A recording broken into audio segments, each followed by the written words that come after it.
organizational, I think we all know that you can only do as much as the culture allows. I'm writing a book now, and it's been so cathartic to hear that, one, we're all not alone. There's a lot of first responders in this country who want more support, who need more support, who have sacrificed so much.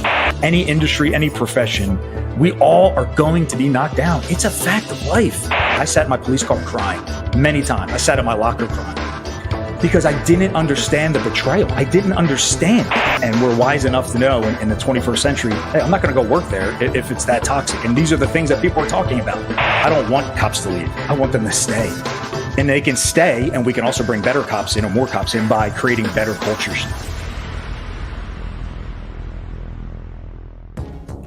Welcome to this episode of Responder Resilience, along with my co-host Bonnie Rumley, LCSW EMT. I'm David Dashinger. On this episode, we'll be speaking with motivational speaker and author Chad Michael Bruckner about leadership, culture, and wellness, the answer to fix recruitment. We invite you to like and subscribe. Our YouTube channel is Responder Resilience. We're on Facebook, Responder Wellness Inc., and Responder TV. bbsradio.com, Apple Podcasts, Spotify, all the podcast platforms, and check out our website, respondertv.com, for past episodes and guest information. We'll be right back to speak with Chad after this. In this family, more of us die by our own hands than by the hazards of the job. In this family, up to a quarter of 911 dispatchers have symptoms of PTSD. In this family, our mental health and wellness are in crisis, while responders are quietly suffering. In this family, many struggle with job-related stress, burnout, trauma, sleep disruption, substance abuse, and marriage problems. In this family, we can help the helpers with vital information and resources, resilient strategies, and success stories of overcoming the obstacles. In this family, no one is alone. Welcome to Responder Resilience with co-hosts retired Lieutenant David Dashinger, Dr. Stacy Raymond, and Bonnie Rumley, LCSW EMTB. Today we're joined by Chad Bruckner, who's a motivational speaker and leadership guru. Chad's a retired police officer and combat veteran. Chad speaks on his mess to success journey and inspires people to tackle their own demons. Chad, really happy to welcome you to Respond Resilience. Hey, good morning, everybody. Thanks for having me. Appreciate it. It's nice to finally meet you. I like that mess to success. There couldn't be a better phrase to say. Isn't that all of us? I mean, isn't every human life have some messy stuff in it? So I feel like we could all relate to that. For sure. Well, we would love to just jump right in with you. Can you give us some flavor and background on some of the challenges and setbacks that you had, maybe the messes, so to speak, in the Army, and then as a detective and as an officer? Yeah, that's a great question, because I think, if you all know from being in this line of work in this field, it's just you're bound to run into trauma. You're bound to run into bad things. And when I was in the Army, I went in at 17. At 1998, nobody tells you about, hey, you're going to see some things that are going to change your brain. And I was only 17, and my brain is still forming. So, we didn't talk about that back then. They were constructing soldiers to kill or capture the enemy, and that's what we have to do in the military. So, I understand the mission, and we're doing a much better job of preparing now. So, going through combat and training and doing different things that, again, not understanding kind of how we perceive events and trauma, and witnessing dead bodies and mutilation or just abused kids in police work, anything that changes us over time, and it's okay. So being in those situations, it was tough for me, because back then we weren't really getting a lot of that information, and it was starting to come out. And I remember we came back from Iraq, they did a 2-week where they put us on the Fort Dix, and they demob us basically, and they just wanted to run us through tests and things like that. And I remember thinking, like, why were they doing all that? Oh, to make sure that we're okay to return to society. So that was 2005. So these were beginning back then, but still not to where we're at today. So I found myself not responding well to trauma and stress, especially stress, and started having unhealthy coping strategies like using alcohol, sometimes even using drugs to self-medicate. That's how bad I was. That's how much stress I was feeling. And it was the shame of it, the shame of not ever wanting to do those things, yet I found myself wanting to do them, to self-medicate and get back in the fight. That's that shame, I think, at least for me, that I carried with me so much. And it was, working through that and learning to embrace it and understand it, not be afraid of it, and understanding that the more we embrace the pain and the shame, and the actual more resilient we become. So that when I started to realize that about 4 years ago, that's when I was full speed ahead to everything I've ever done wrong, everything that I'm ever ashamed of, to embrace it, confront it in dark hallways, and see where this leads me. And it's created so much momentum for me that I want to help other people realize that our messes aren't the final chapter. They're not the final destination. And if we look at ourselves in these messes when we're down, we can take anything out of context. We see this in police videos or first responders camera videos, that we take all this stuff out of context. But if you would see me when I was getting an ovation in Hershey, when I was doing a presentation in March, and guys, in the front row were crying, I was like, whoa, this is amazing. And I wasn't even planning to do that. So it was a lesson of, if you saw me in my foyer, in my boxers, holding a bottle in my hand, wondering what went wrong 4 years ago, if you judge me on that moment, and all of us have been in that situation, I think it's messy and it's, oh man, not good. But we all have moments where we rise. And I think if we focus on the rise and we focus on the positive, we always are going to have negative, every one of us. So that helped me with the message success of pushing through. There's going to be more problems that come in my life, more challenges, more obstacles, more people doing unkind things, more periods of low money. I mean, there's going to be so much of that that's going to still come. And building this resilience now is going to help me and hopefully all of us as we build our personal journey to weather the storms, weather the challenges. And talking about the rise in some of the situations we find ourselves in, we have to make hard decisions. And I wanted to kind of look at your career, which, from my perspective, having retired not too long ago, you have to make hard decisions sometimes to maybe leave the career that we love. And sometimes it's because the environment at work's not healthy, or we find a calling to serve the greater good. So in your case, what led you to decide to leave law enforcement? Yeah, that's a real loaded question there, David. I love it though, because this will be a long conversation, but that's okay, because that's what we're here. I never wanted to leave law enforcement. I was going to get my college degrees. I was building myself to be the next chief of police where I worked at, and that was kind of my goal, my ambition. And just I never wanted to be a chief to be authoritative. I had that experience in the military. So my having these perspectives and lived experiences, I want to come in and make an impact, a positive impact. But organizational, I think we all know that you can only do as much as the chief executive. You can only do as much as the culture allows and permits. And if we create cultures, I came from a culture towards the end, it got very selfish, toxic. We used to, the chief would, when we had somebody out on injury, he would not be a leader. He would actually squeeze and he would force guys and change their schedules to make guys be the leaders and correct this one officer who he thought was kind of faking an injury. So that was just one example. There are things like that, inequitable treatment, seeing people that the previous chiefs, every organization, you're going to have cops that aren't the most aggressive or any teammates aren't the most collaborative. That's any organization is going to have that. And that's okay. The former chiefs seem to understand that when you have dissent or conflict, you got to work through it and you push it back. Then we had a toxic situation at the end where those kind of people were getting promoted and uplifted to chain of command positions and ancillary duties. And it just being a leadership guru, understanding culture and understanding that this is an unsustainable track. This will get worse before it gets better. It usually bottoms out. There's usually something bad that happens. And on the meantime, as I'm going through my own emotional mental health journey, I realized that for me to heal and to be the best version of myself for my family and myself, I couldn't do it here. I couldn't do it at the organization I was in because it was toxic. I was unable to heal. I was unable to be healthy. And I use the drinking as a great example. And I'll just speak where I came from. A lot of police cultures we use alcohol. We talk about it at work. We get excited to go home and get binge drink and get drunk and get effed up. And we talk about that at work. We're never going to be the best versions of ourselves ever if we need that to get through our cultures. If we need to do those things to survive and get through, we're never going to chart a course of significance. It's never going to happen because we're just trying to get through the day. And I think so many cops are doing that right now. I talk to them. I'm writing a book now, and it's been so cathartic to hear that, one, we're all not alone. There's a lot of first responders in this country who want more support, who need more support, who have sacrificed so much for the community, and then they are thrown under the bus, so to speak, by their leadership and by just the culture they're in. And sometimes it's not even intentional. Sometimes it's, I use this term, taking hostages, but we have unwell people in leadership positions that if they never dealt with their trauma, they're going to take hostages. It's just I'm not a psychologist, and Bonnie, you would know better than me, but unresolved trauma and people that are in tremendous amount of pain, you're going to hurt other people unless you're self-aware enough to fix on that. And that's basically what it is. I ended up at the end working for somebody that was completely unhealthy. I knew that. I recognized that. I'm like, well, unless he's accountable to this, then it's never going to get better. So I just had to make that decision. And David, it was the hardest decision of my life. Second, before that, it was proposing to my wife. And then that got leapfrogged by this experience. Come on. Check it. Come on. Let's go.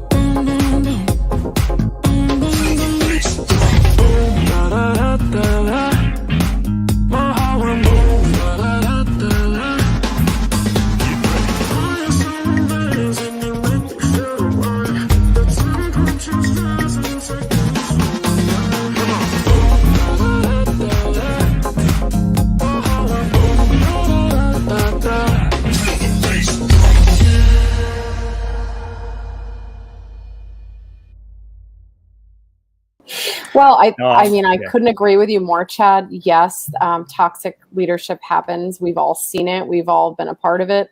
And it makes it so hard for the entire environment because you're right. They are playing out their trauma with you or their mother-father attachment issues with you. The other thing I'll say is that I noticed this both professionally and personally, but first responders, one of the best traits that we all share, and David and I are in the bucket too, is that we're very loyal. We are very, very loyal and dependable. However, I have found that we are loyal to a fault because it leads people to overstay. It leads 100%. people when that gut kind of comes up about, maybe I should do this or move on to the next thing. People ignore it, push it away, avoid it, medicate that away. And then you end up in a situation where a lot of people do overstay. And then they're negative and happy, and they're draining the organization and the environment that they once loved. And 100%. So it's very interesting. One of our biggest, I think, positives becomes a big negative. So I think the fact that you were able to look at that and say, okay, it's time. It's not an easy decision, but sometimes it has to be made. You're so right. And I think when we're trying to heal, in addition to making really life-changing decisions, it can be really hard and challenging. And I was trying to literally navigate my mental and emotional health consciously and in an awareness and communicating to my wife and people in my inner circle. I'm trying to weave through this, knowing that I also have to make really hard decisions and be a father and a husband. It was really challenging for me. And I know I'm not the only one in those situations. A lot of people are. So, being able to heal. I think healing in first, and this is the motivation for my book, is I don't want cops to leave. I want them to stay. Right. And they can stay, and we can also bring better cops in or more cops in by creating better cultures. That way, I felt like the only way to heal, Bonnie and David, was for me to leave. Really was for me to leave, because where I was not a culture of trust and openness and inclusiveness and healing. Let's segue into this because I think it's related, and I'd love to hear your definition of the term moral injury, and then how does it affect the well-being of law enforcement officers? Yeah, moral injury. I learned about this. It's funny, coming from the military, I didn't know much about it at all. I'm a certified recovery specialist in Pennsylvania. So earlier this year, I went through that training. It was a month long and really intense. And I just learned a lot about recovery. I'm in recovery, and I learned a lot about how to best support people, and words mean things, and empathy and inclusion mean things to support things. And it just opened my mind to how bad we are in policing and first responders probably in general, but I can only speak to policing of the moral injury, the things we see that maybe not illegal, unethical, but they're immoral to us. They challenge our personal values. An example I'll say is leaders that, police leaders that use seniority as a means to get ahead or to have a better life. A lot of police departments adopted seniority as I'm senior, so I get vacation off first, or I do all these things first. I get first crack at it, overtime, all these things. It creates such a bad, it creates a dysfunctional environment. It's like being a parent and their kids are born, and the first day we tell them, this is about me. This isn't about you. I'm senior to you. I'm senior to you. So you will take care of me. You will serve me in the organization. This doesn't work that way. It's not leadership. Leadership is messy, and we're rolling up our sleeves. And if we're doing it right, we're losing. We're sacrificing so our people can gain and win. too many police executives are worried about their contract. I mean, I talk to them, and they're fearful. They're operating from a place of stress, too much stress. They probably don't have a great foundation. Maybe they never worked on their trauma. Maybe all of it combined, and it's just led to critically bad numbers at the recruitment. And it's really tied to that. We hear the media, we hear elected officials. Sure, they play a role. Absolutely, everybody plays a role. But the fact of the matter is we have unhealthy cultures, and we're wise enough to know in the 21st century, hey, I'm not going to go work there if it's that toxic. And these are the things that people are talking about. We never talked about it before, and the more public we're becoming, I think that is affecting the numbers. And I think that's a positive thing so we can make change. Mm-hmm. I was wondering how you think the culture and your identity as an officer impacts you in your family life, in your personal life. You know, how did you take that identity to your family? So yeah, the shift work, the hours, the holidays away, those things definitely impact, right? Mm-hmm. I was wondering what other ways you noticed for yourself. Yeah, alcohol for one. I was a very social drinker. I don't drink now, but very social, events, weddings, weekends. And I remember when I first got hired in 2008, it might have been a year and a half in, so 2009. My wife was pregnant with our first child, and we're living in our first townhome, and she was going up to bed, and I was off the next. She's a school teacher, and I was off the next day, being on shift work. And so I'm off the next day. She has to go to work. She goes to bed. I'm staying up to play Madden or MLB The Show or some game on PlayStation. And as she walks up the stairs, she looks down where I'm at in the foyer playing on the TV, the family room, and we had a loft, and she sees a glass of iced tea and vodka on the floor sitting next to my chair. This is like a Tuesday night or a Wednesday night in the middle of the week. And she goes, "Are you drinking?" And I'm like, "Yeah, I'm drinking." "Oh, is everything all right?" "Yeah, I'm just off tomorrow. This is what, I'm a cop. This is what we do, So that was the first inclination that it's funny. We talked about that recently of like, I don't drink during the week. I didn't drink on weekends, but somehow I felt desirable to have a cocktail, to make a drink. And by the way, that turned into 2 drinks that night. Fast forward many, many years later to when I was deciding to leave law enforcement. And my wife says to me, I was drinking 4 or 5 double IPAs a day. And by the way, this was accepted. This is accepted. We talk about it at work about going out and buying beers and it's a very unhealthy thing. And I don't want cops to fall down this road where we just continue to self-medicate in unhealthy and maladaptive ways that we're not in the fight and best for our family. And my wife says to me, "Chad, you're drinking a lot." I said, "This is what we do." This is 2019, 21, I'm sorry. And I looked at her in my kitchen. I forget. This is what we do. I don't understand what you don't understand.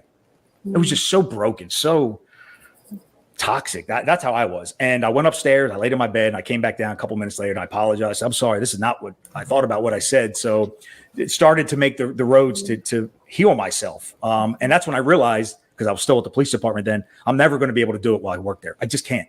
I just continue to see too much selfishness every day. And we sit around and talk negative about other people. We don't give 100% at work. The effort, the community suffers when we don't give 100%. All these things are negative things. I just couldn't stay and couldn't take it anymore. And it was time to leave and kind of refocus and heal. And I've done that. And it's been amazing to help cops do that now that I'm coaching. Yeah. Well, love the fact that you found this area to pay it forward and use your talents and abilities to help other people in the profession. And it sounds like, a really important topic for you is recruitment and retention. Can you speak a little bit about, what we can do to fix some of those problems? What are some of the solutions that you see? Yeah, I think the book, my book is going to be on leadership, culture, and wellness. And I believe that with all 3, we will get those numbers back and better than before. But without all 3, we will continue down this road. Mm-hmm. The more leadership continues to point the fingers at elected officials and the media, the numbers will go down. The more we continue to have unhealthy cultures, the numbers will continue to go down. The more we don't prioritize officer wellness, the numbers will continue to go down. This is facts. People are asking questions. I've talked to many police recruits that are asking other officers where to work, not what to work or what profession. They already decided policing, where to work. Just like in the private sector. And the more I talk to prospective cops and cadets, I realize that a lot of them are hearing the rumors of the negative cultures and things that are going on in agencies. They're asking specific questions. "Oh, I read an article about a toxic workplace," or "I heard about this. And do you guys have this there?" And it's like, whoa, police departments before, you're happy you showed up. You were happy to get a job. They didn't have to sit here and recruit you. Now chiefs with no numbers are kind of don't know what to do. And I talked to a chief last week. I said, go door to door if you have to. This is your community. Go door to door, introduce yourself with a friendly smile, say who you are, say what you're here for, and leave a business card. You do that, and you're consistent with it, I promise you, those cop applicants will show up to your doorstep. We continue to expect them to come to us. We have to meet them where they're at, and we're just not doing that. Although that is changing, and the change is slow, so we just got to keep doing it. We have to continue to meet them where they're at. Won't stop tonight. Won't stop tonight. I won't stop tonight. Stick it to your memory, and this is where we Won't give up on you. I know it's tough. Whatever you're going through, you're strong enough. Let it grow, let it grow. Let it grow, let it grow. Now we keeping it hot. Let it grow. Won't stop tonight. Won't stop tonight. I won't stop tonight.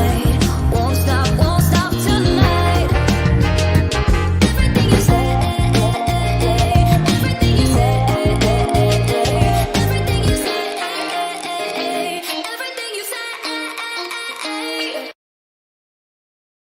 You know, I'm listening to what you're saying. That's so different from 20 years ago. The fact that someone would have access to this information, access to these articles, to think about betrayal, trauma, moral injury, toxic environments, and to be able to make an educated decision for themselves about which department in their county is better. I mean, already look how much progress in 20 years. It's so amazing. encouraging. They're using their brain. It's inspiring. It is. It's incredible.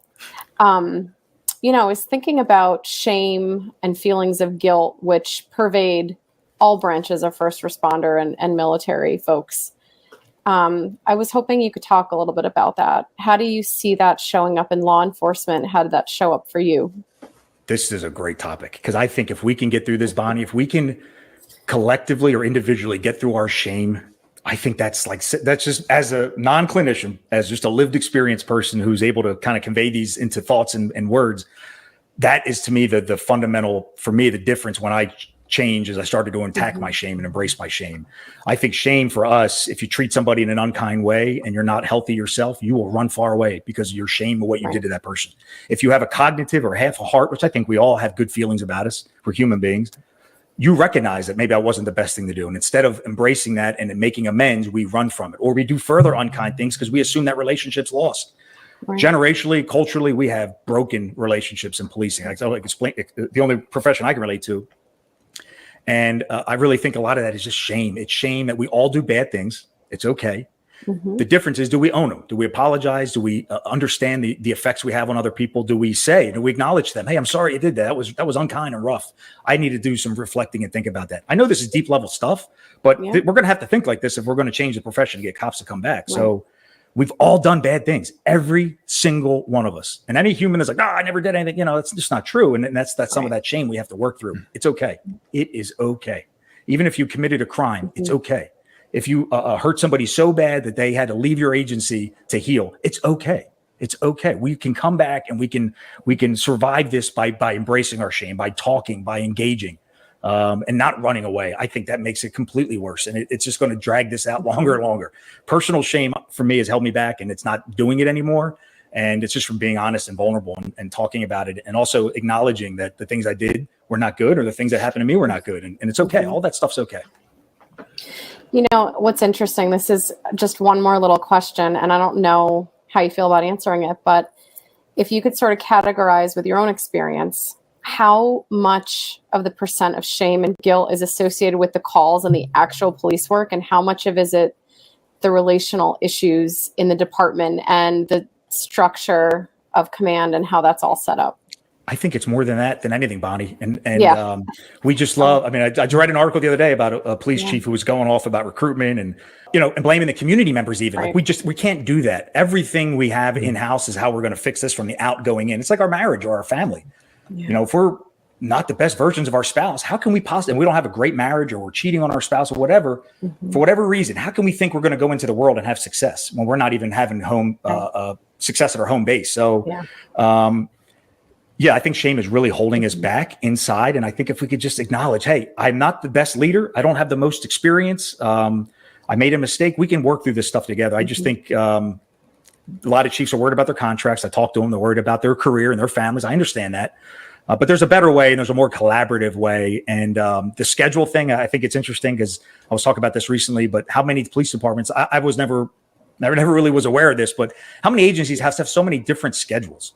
Mm-hmm. Detectives, patrol, admin, everybody's, and some are locked, some can't see the others, and it's just, it gets back to that transparency and distrust. We have to get back to trusting each other. When we trust each other, we can work together. If we can't trust each other, how can we possibly work together? I can't trust you. I don't know what you're really thinking and feeling. And as somebody that we need to have trust to do a job where we could possibly lose our life, I need to trust you. And if I can't, we got to work on it, and we got to talk about that. But that shame holds us back for sure.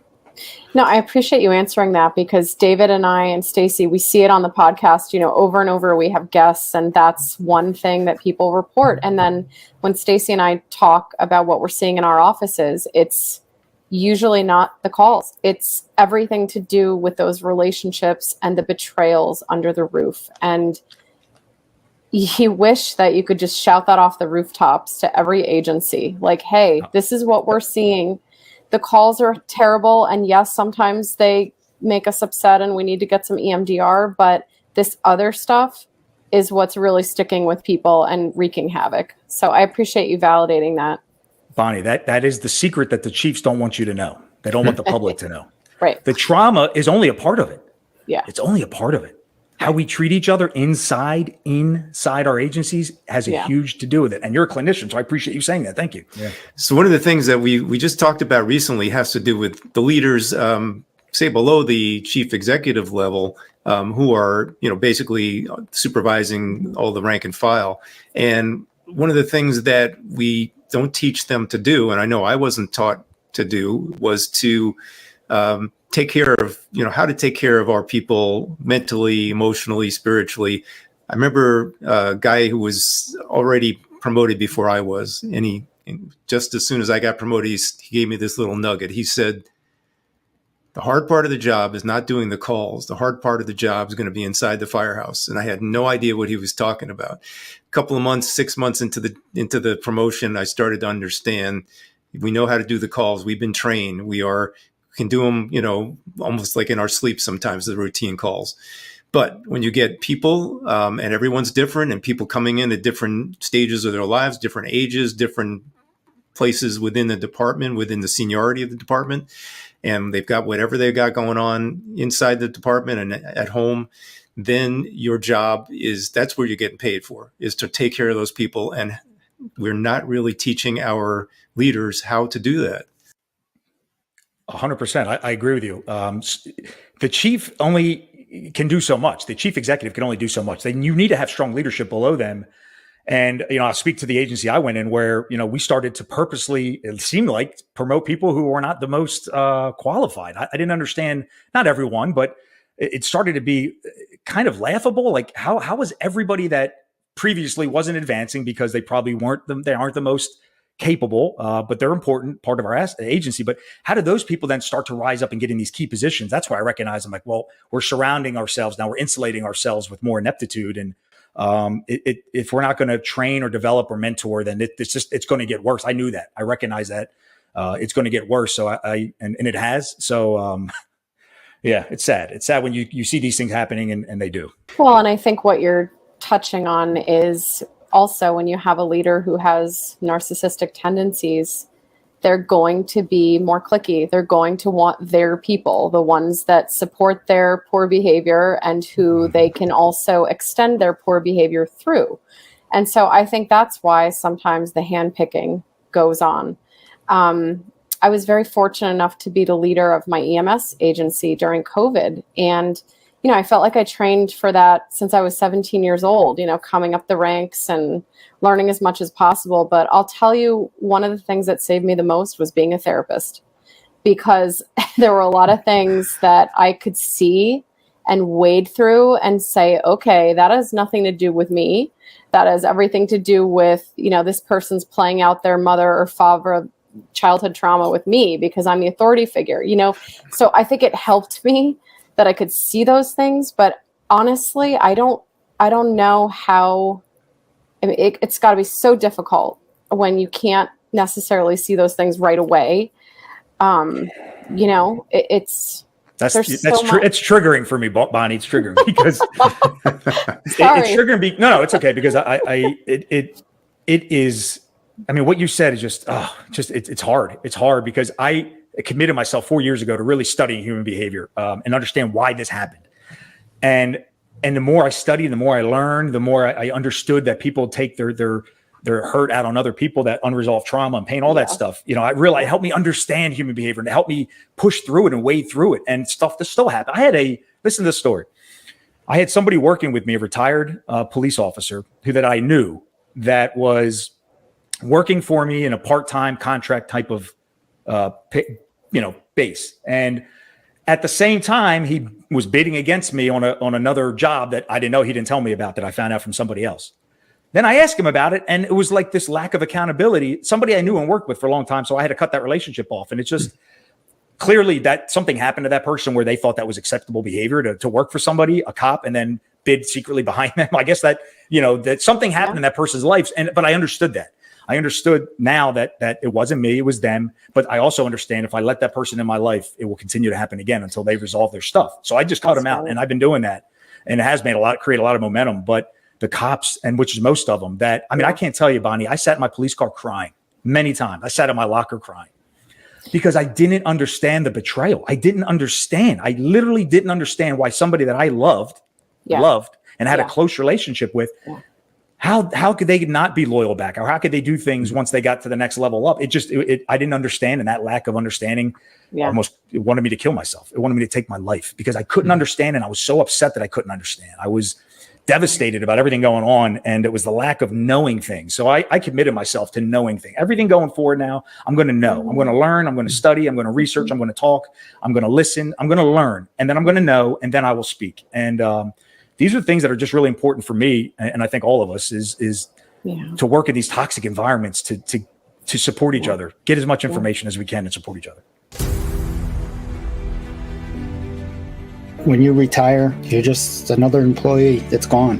In 10 years, you'll be, that's good old what's his name. And sometimes I think for a lot of us, it's scary to retire when you've been raised by an organization for almost 3 decades. There's a running joke that says that as you retire, you're forgotten about before you even leave the parking lot. It wasn't that I was losing the passion for the job. I decided I want to go ahead and transition and start traveling and talking to groups of people. I lost who I was. I didn't have any plans for the future. I sunk. And we're always saving for a rainy day. And what ends up happening is you die and you never receive the benefit of you working so hard for so long. It's as if you've lost a loved one. For me, there's a sadness there. They really do become your second family. I was a firefighter. That was always what I wanted to do. Sometimes life throws you a curveball and you find yourself without an identity. I would pass police cars and it was like somebody punched me in the stomach. Like I got sick because I missed it so bad. When you say I'm a retired firefighter, people, they notice. And they're like, wow, man, that's incredible. And it provides an avenue for you to be impactful.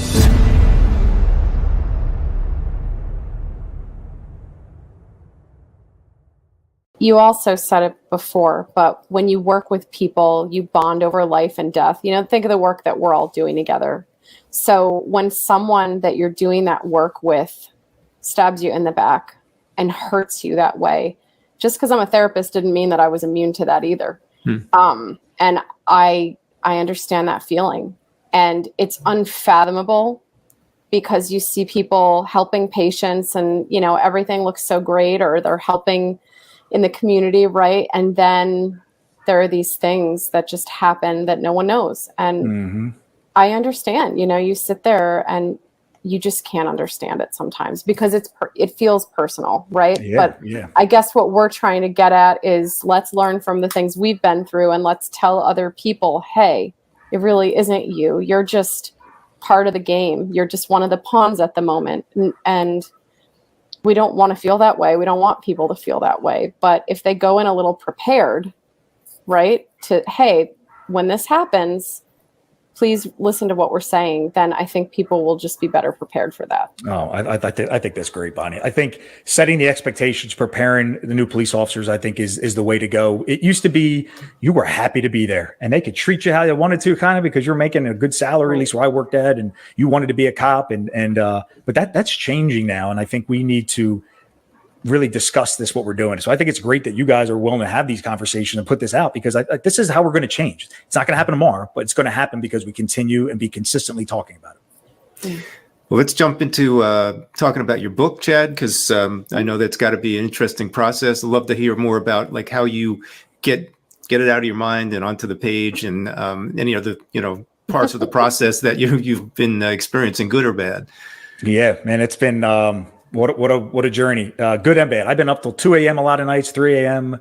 Or I'd wake up, I go to bed at 11 and wake up at 4 and start writing, just based on what I'm feeling. Sometimes I feel like God's nudging me and waking me up. And it's been such a cathartic process. I think I'm an artist at heart in a way. So I like to put things together and create things that mean something and have impact and value. So, and I think about just the mode of how, even not only the content, but how the mechanism for that. So that part has been really fun for me. I'm creative naturally. So being able to, I'll throw this out there. Nobody knows yet. I'm breaking the book into 4 acts because I love this, and almost like a film, but it's going to be by the seasons. The first act is fall. And that's where I kind of explain my upbringing. I was born in the fall, and I kind of explain my roots. The second one will be winter. And that's when we get into the darkness and the storms.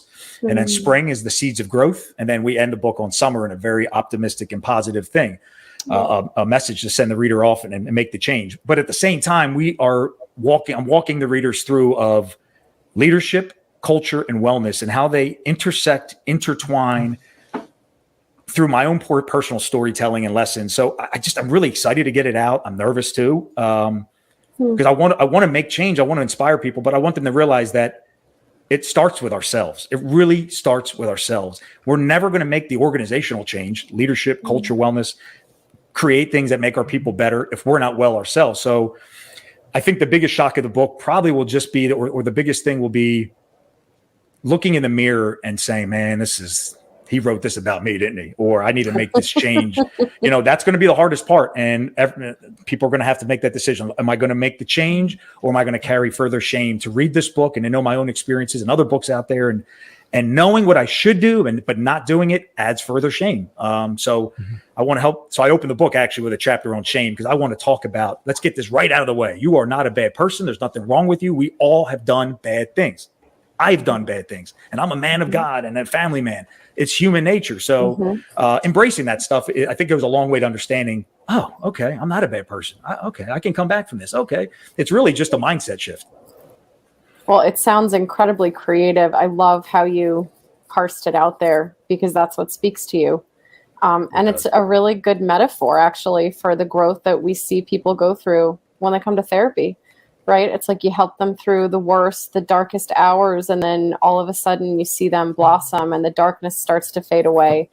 And it's a beautiful thing to witness. So I'm looking forward to getting a copy of that when it's all ready. Oh, that's incredible. And I think you're promoting self-awareness, which is the key to all this, right? It's like, that's where we all have to start in order to change and to see what role we play in life and in our relationships, whether they're at work or at home. Yeah, absolutely. The self-awareness, I don't know. And it's funny, Bonnie, you mentioned narcissism earlier, because I studied read a lot about narcissism and to know about the traits and mechanisms and self-awareness is a key trait for a narcissist. So if you lack self-awareness, how do you come back from that? I'm not sure you would know. Well, yeah. And that's tied into the insecurity that ultimately exists in that person because of whatever happened in their childhood. Right. So it's interesting how all the topics you're talking about, they intertwine with each other. Yeah. So and what part of the wellness, I go into ACEs and I actually put the ACE exam in the back of the book. Good for because you. I want chiefs to understand that if you can fix your stuff as the chief executive. I only pick out chiefs because they're the chief executive. As the chief executive, they set the culture. It's not the media, not the public, not the elected body. They set the culture. That's just how organizations run. So as the chief executive, whoever that is, you have to fix your stuff. You fix your stuff and you heal, it's going to affect everybody. What I like to say, Bonnie, and I don't know if you use this too, but let's say you work for a 30-man agency, 30-person agency. That chief executive is not in charge of 30 officers. Mm-hmm. That chief executive is in charge of 100 plus. Mm-hmm. Because they take that home to their families. They may, and that officer, if you do something unkind or unwell to them when they're down, guess what they're going to do to their kids? The same thing, generally. That's right. And we continue to perpetuate the cycle generation after generation. So chief executives have to heal your stuff. You heal your stuff and get better, not perfect, but just get better. That's going to trickle down through agencies, and they're going to take home and be better people at home, stay in the fight longer, have less divorce, less dysfunction, less toxicity. Wow. Great stuff. Definitely Chad. agree with that. Definitely. Well, as we wrap up, anything you got going on in terms of speaking, conferences, any release date for your book or other events you got going on, please share them with us. Yeah, thank you. So the book should be done October 1st. The rough manuscript, I'm trying to have that done July 1st. It's going to be rough, but this year, definitely before the holiday season. But I'm excited. I really am excited to get that out. It's a very serious thing for me. I mean, I know I joke around sometimes, but it is very serious. I mean, I take it very seriously, and I have to work on being a little bit more laughable with it, because that's what life is, fun and joking around. But this is life or death for me, this topic. It really is. I thought about ending my life many times. So in this period of time when I was going through this. So yeah, it's very serious. I'm excited about that. I'm in Boston in 2 weeks, speaking at the Officer Wellness and Resilience Conference. Actually, it's in Portland, Maine. That's June 23rd and 24th. There's still tickets available for that. So it's amazing. I can actually send you the link afterwards if you want. That's great. And I'm working on some speaking gigs now, for September on resilience. I have a keynote that I created, a 75-minute keynote called Emotional Warrior, and it's unwavering resilience in a broken world. And I haven't presented that one yet, but I'm negotiating now with some organizations. I'm really excited to get that one out, because I think that's going to be on a human level, on an individual level, any industry, any profession. We all are going to be knocked down. It's a fact of life. Set that expectation. It's going to happen. So how can we build things to come back and be resilient? And I'm excited to get that out. Yeah. Great. Good stuff. Well, I think I would love to hear you speak. I'm hoping you come to my part of the country one of these days, and I'll definitely come by and say hi, shake your hand, and love to hear what you have to say in the live setting. It has been a pleasure. How can people find you out there on social media, website, that kind of stuff? Yeah, I use Chad Michael Bruckner, my middle name, in honor of my father. I'm not that pretentious, but so I do that. So just search my name anywhere on all the social media platforms. You can find me there. I try to have pretty much, as you know, most active on LinkedIn, but I'm trying to expand that more to Twitter and other ones, as I see some people don't use LinkedIn. And I have a website, motivate-change.com, motivate-change.com. And if you can go in there, check it out, pre-register for the book, connect with me. Like, I want to build a community. Let's connect and build stuff that helps us, like you guys are doing, to recover and heal. We don't have to leave the job. We don't have to lose our family. We don't have all those negative things that we continue to see people around us go through. Right. Those are choices. They're hard choices, really, really, really critically hard decisions and choices. But it is a choice. You can come back. We have to make a decision. You don't know, not knowing how to do it is not the reason to say no. It's just, it's like going in recovery. I want to quit. I want to stop. I don't know how. Can you help me? That's all you got to do.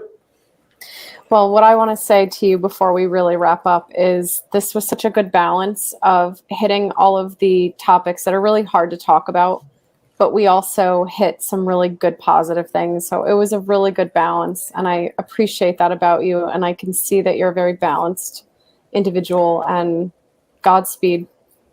Thank you. Thank you. That means a lot. Thank you so much. Yeah.